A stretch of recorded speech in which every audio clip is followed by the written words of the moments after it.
Everyone, hoping you're having a great day. I'm going to talk about another chapter in this book right here. More you know, more you grow. Oh, it goes upside down. I have to get the Facebook Live going. So bear with me.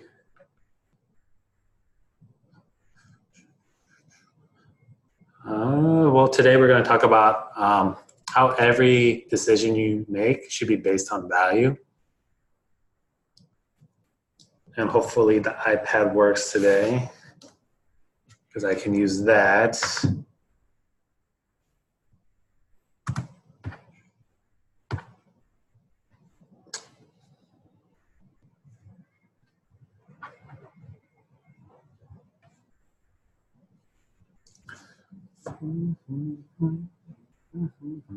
Well, in good news, I just finished editing the 50th episode of the Daily Joe podcast. So if you're looking to start a podcast yourself, just realize you need to dedicate a lot of time to do it. But based on today's conversation, like how you should make every decision based on value, not what's good or bad, just figure you should make decisions based on value. What is going to give you the most value in life? When it comes to making a decision, you could have like 10 positives, but the one negative can just wipe out all those positives. So you kind of have to look, you don't have to look at things quantitatively, look at them like qualitative, where what is going to give you the most value for the decisions that you make. Like, for example, I use this story a lot, like come high school, it's like, do I either go straight to school and take on student loans, or do I join the Marine Corps and get my education paid for using the GI Bill? And so when I got accepted to University of Oregon, it was roughly about, I think, $15,000 for tuition. So it probably would have cost me like $25,000 total just to go to school there every year, just for living expenses and everything. And then, so like $100,000 Gonzaga, that was $32,000. It's a private school. Didn't really see any scholarships or anything. So probably I would have graduated like $160,000 in debt. So looking at those two scenarios, or 4 years, get $100,000, or I could do 4 years in the Marine Corps and get a paycheck and get my education paid for. And it was like a no-brainer to me. I'm going to go in the military to pay for my education, which gave me a lot of leadership skills, gave me the opportunity to start investing. Early, I started my Roth IRA when I was like 19, 20 years old. So was able to contribute that. I'm 33 now, so that's helped me out a lot towards my retirement goals. So when you're looking at making decisions in life, you should make decisions based on value. What is going to give you the most flexibility and control for your future self? Because I feel like the last thing you want to do in life is get stuck. You don't want to work in a job for 30 years and then you're still 10 years away from retirement, and now your job has moved away and you still have this mortgage and all these other things. So you're like, oh crap, now I'm stuck. So I'm very future oriented. So I like to think about, okay, if I make this decision today, how's it going to affect me 6 months from now? But you also got to live in the present as well. But the idea is that when you're making decisions, try to make a decision that's going to give you the most value over your future self. And let me demonstrate that.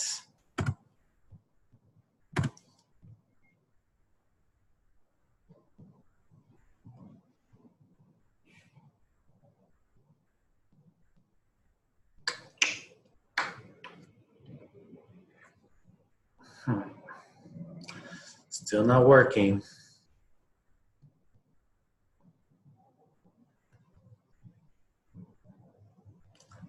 So let me restart that.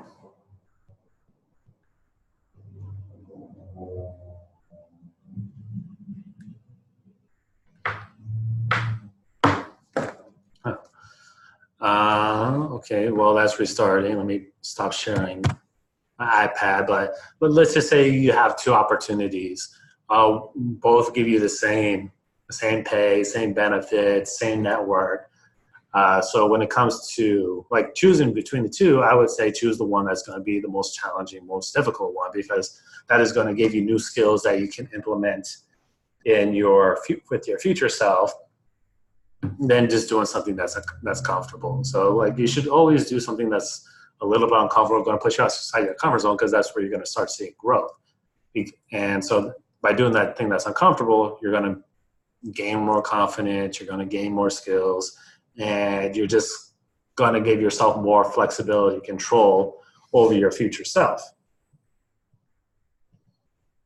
And so like, hey, then 10 years from now you have all these other skills on your resume versus the other path. And so when it comes to you going against somebody else for a job promotion or on some other opportunity, let's say the new job causes you to do more public speaking engagements, and now 10 years from now you're a pro at it, and now you're just more employable, or you might like want to start getting into public speaking, and you worked on that skill in the past, so now you're ready for that opportunity.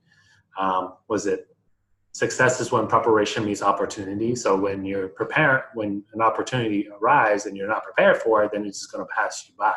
But if you're prepared for it, then you're going to be able to take advantage of it.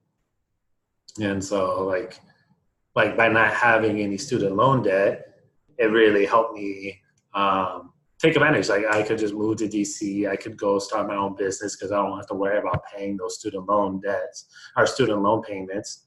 I did have to sacrifice 7 years of my life to the Marines to get that benefit, but now I'm really benefiting now in my 30s, and I still need to register as a veteran small business, just get some other perks right there. But yeah, if I never made that decision when I was in high school, I could have it would have just put me on a totally different path. So I'm really glad that I did that.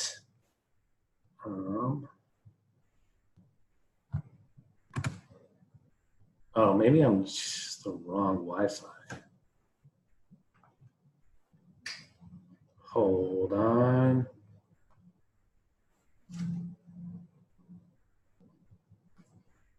The Wi-Fi.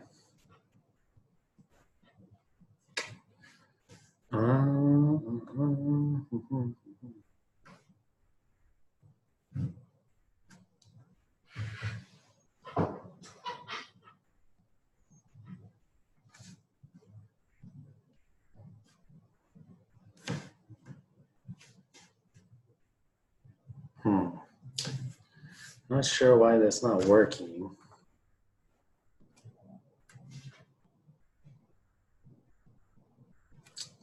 Oh well, I'm gonna have to figure this out later. But yeah, just every decision that you make should be based on value. So,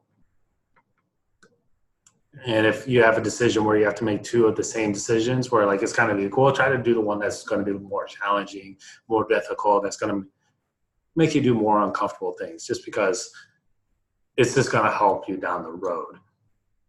So if you're at work, just volunteer to do these certain things because, hey, you're going to benefit from it.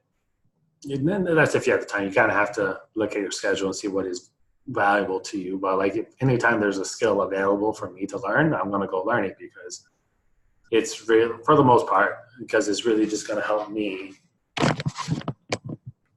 just become a better version of myself. And if I can work on my skills and do stuff that's going to give me more confidence, it's just going to benefit me down the road. Yeah, I don't want to, like, a decision like I could have made in high school was that I could have just stayed working at my same grocery.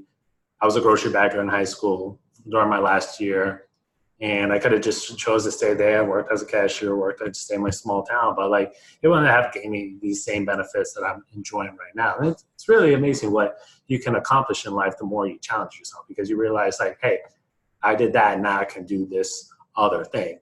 And in life, we don't really rise to our expectations. We fall down to our level of our training. So you got to look at yourself and like, ask yourself, what type of training do I have to make me become the person that I want to be?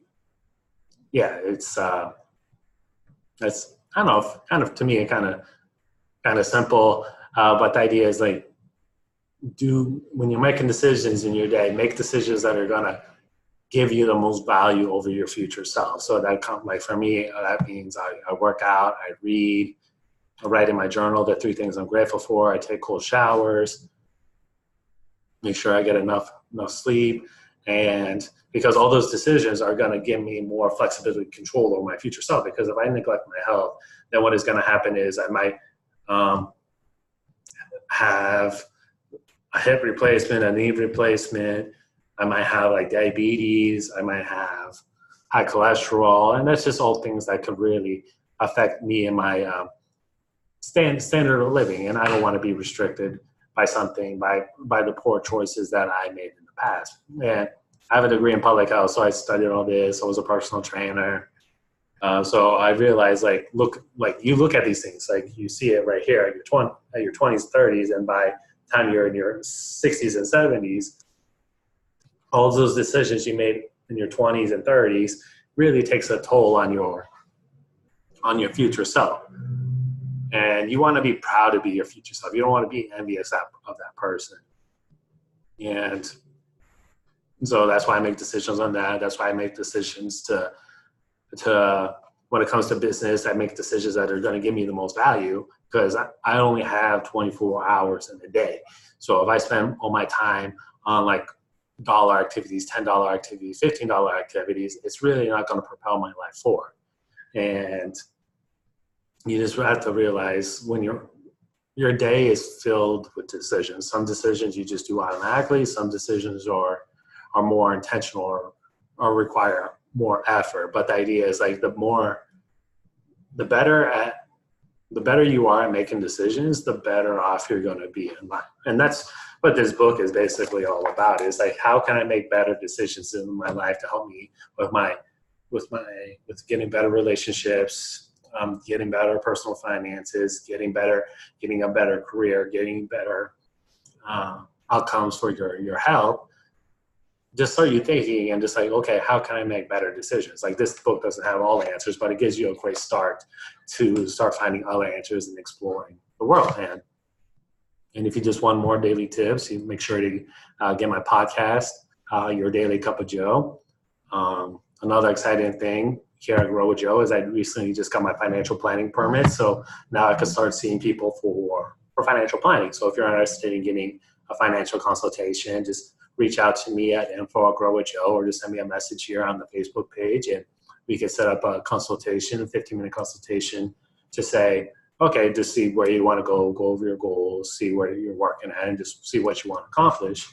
And then if you want to sign on as being a financial planning client, then we can take it from there.